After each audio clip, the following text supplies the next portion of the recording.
알고 있나요? 북녘에 세운 우리의 희망. 그곳에서 함께 보낸 10년이 넘는 세월을. 놀라운가요? 하지만 더 놀라운 것은 우리가 몰라도 너무 모른다는 사실. 지금 만나보세요. 우리가 알아야 할 그곳의 이야기를. 서울에서 약 60km, 인구 30만이 사는 황해북도 개성. 맞아요. 우리가 평양만큼 많이 들어본 그 고려의 수도 개성입니다. 개성은 당시 국제무역의 메카였던 벽난도를 근처에 두고 있어서 상업적으로도 꽤 번성한 도시였어요. 이곳에서 높은 지식과 성실함으로 외국과의 무역을 담당했던 공신이 바로 그 유명한 개성상인이고요. 고려의 충신 정몽주와 선주교로 유명한 곳이기도 하죠. 거대한 역사가 시작된 땅, 개성의 이야기가 더 궁금해지지 않나요? 이곳 개성이 우리 언론에 오르내린 것은 분단 이후 첫 남북 정상회담이 열린 이후였어요.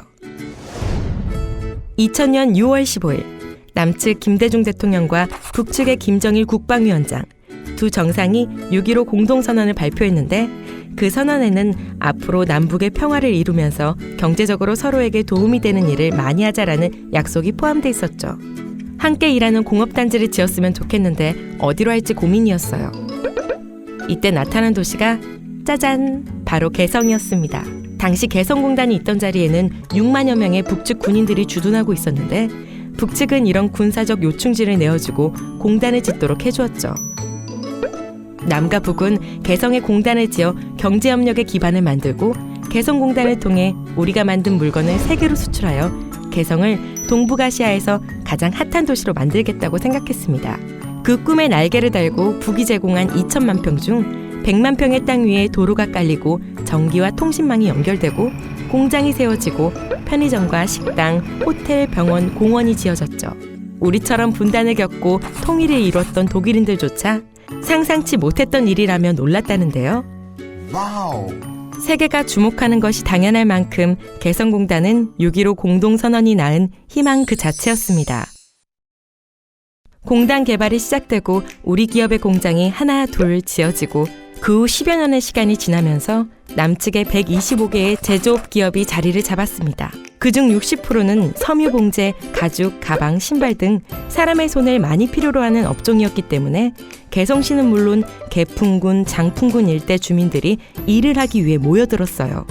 드디어 개성공단이 돌아가고 2004년 12월 첫 상품인 냄비가 만들어졌는데요. 이 냄비는 생산된 지 2시간 만에 서울에 있는 백화점에 도착해 통일 냄비라 불리며 불티나게 팔려나갔다고 해요.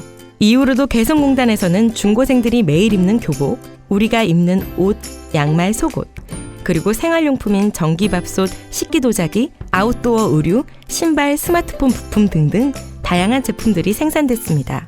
우리 일상생활 곳곳에 북측 사람들의 손길이 깃든 물건을 쉽게 만날 수 있었다니 신기하지 않나요? 개성공단에서 만든 제품들은 품질이 아주 좋았습니다. 그곳에서 북측 노동자들과 함께 일했던 남측 기업들은 북측 노동자들이 무척 꼼꼼하고 노련하다고 평가했어요. 그렇다면 북측 노동자들은 얼마의 월급을 받았을까요?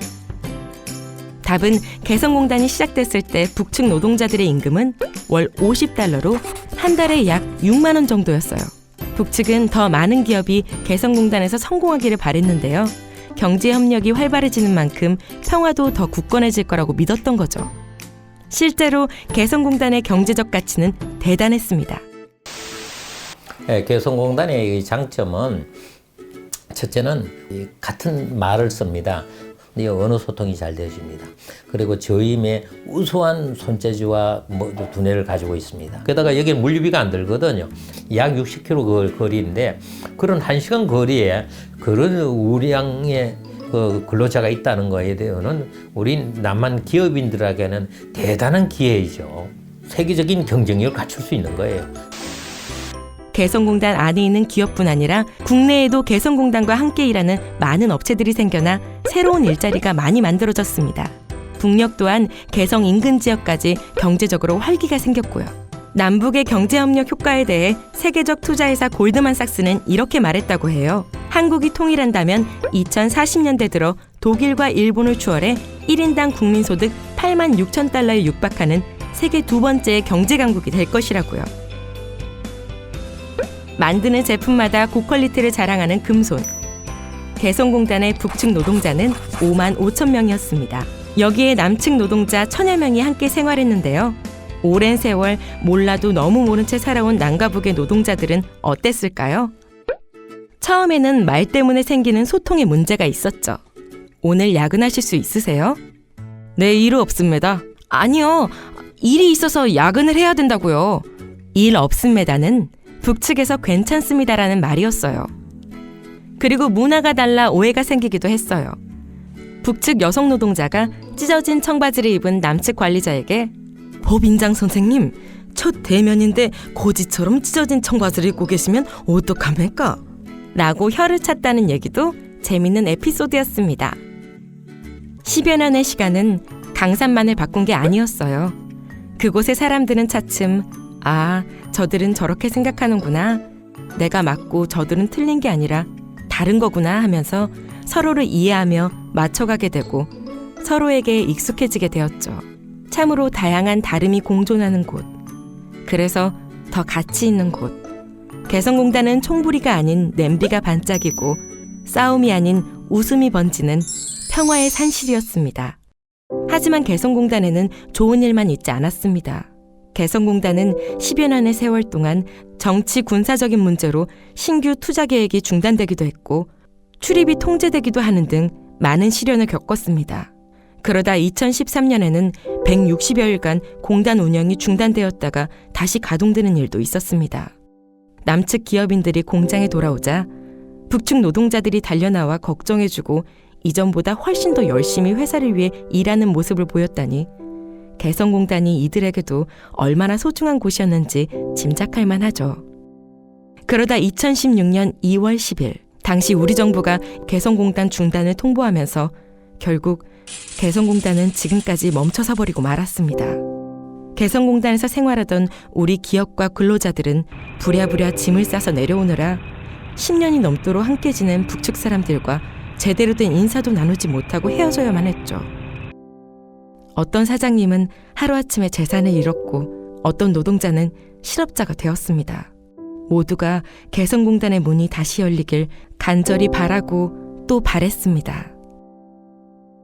그렇게 2년의 시간이 흐르고 2018년 판문점 선언이라 불리는 남북 정상회담이 열리며 다시금 한반도에 평화와 통일의 바람이 불기 시작했습니다. 환경이 조성되는 대로 개성공단과 금강산 관광 사업의 정상화도 이루어질 것입니다. 아무런 전제 조건이나 대가 없이 개성공업지구와 금강산 관광을 재개할 용의가 있습니다. 개성공단에도 봄이 찾아올 수 있을까요?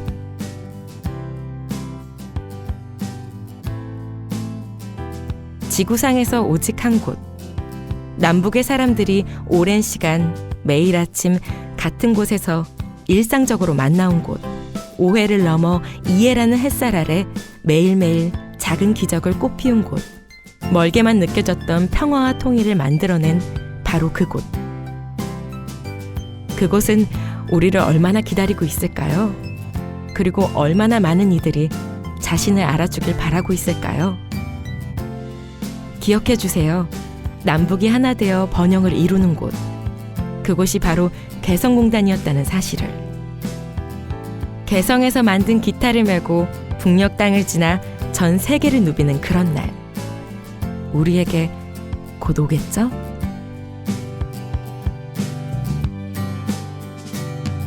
우리 함께하는 이 순간 완벽하진 않아도 조금 어설퍼도 너와 내가 함께한단 그 사실 그것 하나만으로 우린 뭐든 해낼 수 있죠.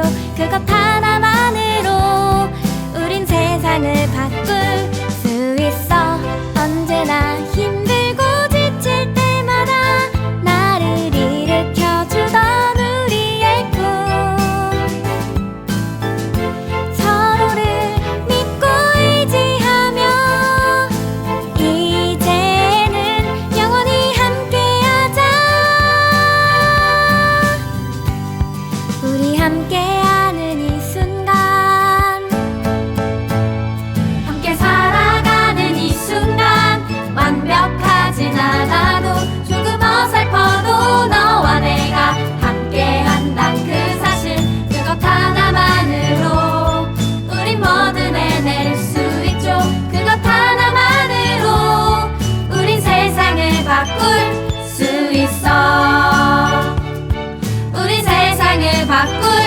수 있어